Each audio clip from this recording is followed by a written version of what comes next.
जय श्री कृष्ण। अथ चतुर्दशोऽध्याय। श्री भगवान उवाच परम भूये प्रवक्ष्यामि ज्ञानानां ज्ञानमुत्तमम् यज्ञात्वा मुनयः सर्वे पराम सिद्धिमितो गता। श्री भगवान बोले, ज्ञानों में भी अति उत्तम उस परम ज्ञान को मैं फिर कहूंगा जिसको जानकर सब मुनिजन इस संसार से मुक्त होकर परम सिद्धि को प्राप्त हो गए हैं। इदं ज्ञानमुपाश्रित्य मम सार्धज्ञमागता सर्गेऽपि नोपजायन्ते प्रलयेन व्यथितश्च। इस ज्ञान को आश्रय करके अर्थात धारण करके मेरे स्वरूप को प्राप्त हुए पुरुष सृष्टि के आदि काल में पुनः उत्पन्न नहीं होते और प्रलय काल में भी व्याकुल नहीं होते। मम योनि मृहद ब्रह्म तस्मै गर्भ दधाम्यहम् संभव सर्वभूतानां ततो भवति भारत। हे अर्जुन, मेरी महत ब्रह्म रूप मूल प्रकृति संपूर्ण भूतों की योनि है अर्थात गर्भाधान का स्थान है और मैं उस योनि में चेतन समुदाय रूप घर को स्थापन करता हूँ। उस जड़ चेतन के संयोग से सब भूतों की उत्पत्ति होती है। सर्व योनिषु कौन्तेय मूर्ते संभवति या तासाम ब्रह्म महघोनिरहं बीज प्रद पिता। हे अर्जुन, नाना प्रकार की सब योनियों में जितनी मूर्तियां अर्थात शरीरधारी प्राणी उत्पन्न होते हैं, प्रकृति तो उन सब की गर्भ धारण करने वाली माता है और मैं बीज को स्थापन करने वाला पिता हूँ। सत्वम रजस्त्वम इति गुणा प्रकृति संभवा निबंधन्ति महाबाहो देहे देहिम्यहं व्यहम्। हे अर्जुन, सत्व गुण, रजोगुण और तमोगुण ये प्रकृति से उत्पन्न तीनों गुण अविनाशी जीवात्मा को शरीर में बांधते हैं। तत्र सतत्वम निर्मलत्वा प्रकाश कमयामयम सुख संदेह संबंधाति ज्ञान संगेन चानघ। हे निष्पाप, उन तीनों गुणों में सत्व गुण तो निर्मल होने के कारण प्रकाश करने वाला और विकार रहित है। वह सुख के संबंध से और ज्ञान के संबंध से अर्थात उसके अभिमान से बांधता है। रजो रागात्मकम विधि तृष्णा संग समुद्रम तन्निबन्नाति कौन्तेय कर्म संगेन देहिनम। हे अर्जुन, राग रूप रजोगुण को कामना और आसक्ति से उत्पन्न जान। वह इस जीवात्मा को कर्मों के और उनके फल के संबंध से बांधता है। तमस्व ज्ञानजनम विद्धि मोहनम सर्वदेहिनां प्रमादालस्य निद्राभिस्त्रिबन्नाति भारत। हे अर्जुन, सब देहाभिमानियों को मोहित करने वाले तमोगुण को तो अज्ञानता से उत्पन्न जान। वह इस जीवात्मा को प्रमाद, आलस्य और निद्रा के द्वारा बांधता है। सत्वम सुखे सुजयंती रजय कर्मणि भारत ज्ञानमावृत्य तू तमः प्रमादे संयुज्यत। हे अर्जुन, सत्व गुण सुख में लगाता है और रजोगुण कर्म में तथा तमोगुण तो ज्ञान को ढककर प्रमाद में भी लगाता है। रजस्मश्चाभिभूय सत्वं भवति भारत रजः सत्वं तमेश्वरं तमः सत्वं रजस्तथा। हे अर्जुन, रजोगुण और तमोगुण को दबाकर सत्वगुण और तमोगुण को दबाकर रजोगुण, वैसे ही सत्वगुण और रजोगुण को दबाकर तमोगुण होता है अर्थात बढ़ता है। सर्वद्वारेषु देहिविस्म प्रकाश उपजायते ज्ञानम यदा तदा विद्यादिर्वृद्धं सत्वमित्युत। जिस समय इस देह में तथा अंतःकरण और इंद्रियों में चेतनता और विवेक शक्ति उत्पन्न होती है, उस समय ऐसा जानना चाहिए कि सत्व गुण बढ़ा है। लोभ प्रवृत्तिरारंभ कर्मणामशम स्पृहा रजस्यतानि जायन्ते विवृद्धे भरतर्षभ।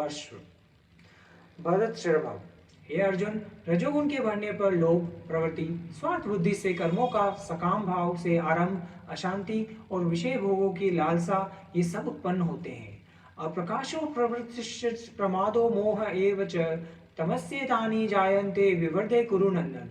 हे अर्जुन, तमोगुण के बढ़ने पर अंतःकरण और इंद्रियों में अप्रकाश, कर्तव्य कर्मों में अपवित्र और प्रमाद अर्थात व्यर्थ चेष्टा और निद्रादि अंतःकरण की मोहिनी वृत्तियां ये सब ही उत्पन्न होते हैं। यदा सत्वे प्रवृत्ति तु प्रलयम यान्ति देहभृत तदोत्तम विदाम लोकमलापद्यते।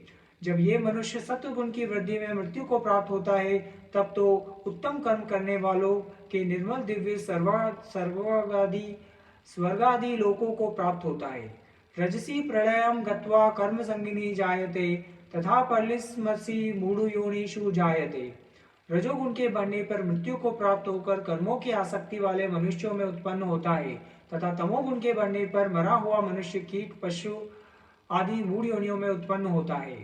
कर्मणे सकृत स्याहु सात्विकम निर्मलम फलम रजसस्तु फलम दुख ज्ञानम तमस फलम। श्रेष्ठ कर्म का तो सात्विक अर्थात सुख ज्ञान और वैराग्य आदि निर्मल फल कहा है। राजस कर्म का फल दुख एवं तामस कर्म का फल अज्ञान कहा है। सत्त्वास जायन्ते ज्ञानम रजसो लोभ एव च प्रमाद मोहो तमसो भवतो ज्ञानमेव च। सत्व गुण से ज्ञान उत्पन्न होता है और रजोगुण से निसंदेह लोभ और तथा तमोगुण से प्रमाद और मोह उत्पन्न होते हैं और अज्ञान भी होता है। ऊर्ध्वं गच्छन्ति सत्त्वस्तथा मध्ये तिष्ठन्ति राजसा जगन्य गुणवृत्तिस्तथा अधो गच्छन्ति तामसा। सत्व गुण में स्थित पुरुष स्वर्गवादी उच्च लोकों को जाते हैं, रजोगुण में स्थित राजस पुरुष मध्य में अर्थात मनुष्य लोक में ही रहते हैं और तमोगुण के कार्य रूप निद्रा प्रमाद और आलस्य में स्थित तामस पुरुष अधोगति को अर्थात कीट पशु आदि नीच योनियों को तथा नरकों को प्राप्त होते हैं। नान्यम गुणेभ्य कर्तारम यदा दृष्टानुपश्यन्ति गुणेभ्यश्च परम वेत्ति मद्भावं सोऽधि गच्छति। जिस समय दृष्टा तीनों गुणों के अतिरिक्त अन्य किसी को कर्ता नहीं देखता और तीनों गुणों से अत्यंत परे सच्चिदानंद घन स्वरूप मुझ परमात्मा को तत्व से जानता है, उस समय वह मेरे स्वरूप को प्राप्त होता है। गुणानेता नित्य त्रिदेही देह समृद्धवान जन्म मृत्युजरादु क्रयवी मुक्तो मश्नुते। यह पुरुष शरीर की उत्पत्ति के कारण रूप इन तीनों गुणों को उल्लंघन करके जन्म मृत्यु वृद्धावस्था और सब प्रकार से दुखों से मुक्त हुआ परमानंद को प्राप्त होता है। बुद्धि अहंकार और मन तथा 5 ज्ञानेन्द्रिया 5 कर्मेंद्रिया 5 भूत 5 इंद्रियों के विषय इस प्रकार इन 23 तत्वों का पिंड रूप यह स्थूल शरीर प्रकृति से उत्पन्न होने वाले गुणों का ही कार्य है, इसलिए इन तीनों गुणों को इसकी उत्पत्ति का कारण कहा है। अर्जुन उवाच कैलिंग स्त्रिंग गुणो नेतान ततितो भवति प्रभो किमाचार कथम चेतान स्थिति गुणानिर्ति वर्तते। अर्जुन बोले, इन तीनों गुणों से अतीत पुरुष किन किन लक्षणों से युक्त होता है और किस प्रकार के आचरण वाला होता है तथा हे प्रभु मनुष्य किस उपाय से इन तीनों गुणों से अतीत होता है। श्री भगवान उवाच प्रकाशम च प्रवृत्ति च मोहमेव च पांडव न दृष्टि संप्रवृत्तानि न निवृत्तानि कांगस्यति। श्री भगवान बोले, हे अर्जुन, जो पुरुष सत्वगुण के कार्य रूप प्रकाश को और रजोगुण के कार्य रूप प्रवृत्ति को तथा तमोगुण के कार्य रूप मोह को भी न तो प्रवृत्त होने पर उनसे द्वेष करता है और न निवृत्त होने पर उनकी आकांक्षा करता है। उदासीन वदासीनो गुणेयो न विचाल्यते गुणावर्तन्ते इत्येव योवतिष्ठन्ते निगन्ते। जो साक्षी के सदृश स्थित हुआ गुणों के द्वारा विचलित नहीं किया गया जा सकता और गुण ही गुणों में बरतते हैं, ऐसा समझता हुआ जो सच्चिदानंद घन परमात्मा में एक ही भाव से स्थित रहता है एवं उस स्थिति से भी विचलित नहीं होता।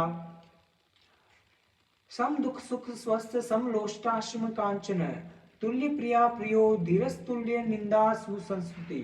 जो निरंतर आत्म भाव में स्थित दुख सुख को समान समझने वाला मिट्टी पत्थर और स्वर्ण में समान भाव वाला ज्ञानी प्रिय और अप्रिय को एक सा मानने वाला और अपनी निंदा स्तुति में भी समान भाव वाला है। मानापमान योस्तुल्य स्तल्यो मित्रारिपक्षयो सर्वारंभी परित्यागी गुणातीत स उच्यते। हो जो मान और अपमान में सम है, मित्र और वैरी के पक्ष में भी सम है एवं संपूर्ण आरंभों में कर्तापन के अभिमान से रहित है, वह पुरुष गुणातीत कहा जाता है। अंतःकरण और इंद्रियों में आलस्य का अभाव होकर जो एक प्रकार की चेतनता होती है, उसका नाम प्रकाश है। निद्रा और आलस्य आदि की बहुलता से अंतःकरण और इंद्रियों में चेतन शक्ति के लिए लय होने को यहाँ मोह नाम से समझना चाहिए।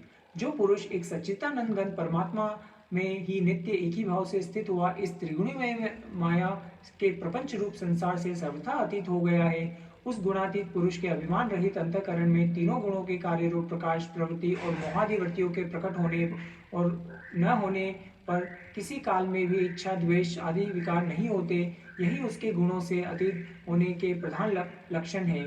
त्रिगुणमयी माया से उत्पन्न हुए अंतःकरण के सहित इंद्रियों का अपने अपने विषयों में विचरना ही गुणों का गुणों में बरतना है। मां च यो विचारेण भक्ति योगेन सेवते स गुणात् संतीत्यो ब्रह्म भूला भूयाय कल्पते। और जो पुरुष अव्यभिचारी भक्ति योग के द्वारा मुझको निरंतर भजता है, वह भी इन तीनों गुणों को भली भांति लांघकर सच्चिदानंद ब्रह्म को प्राप्त होने के लिए योग्य बन जाता है।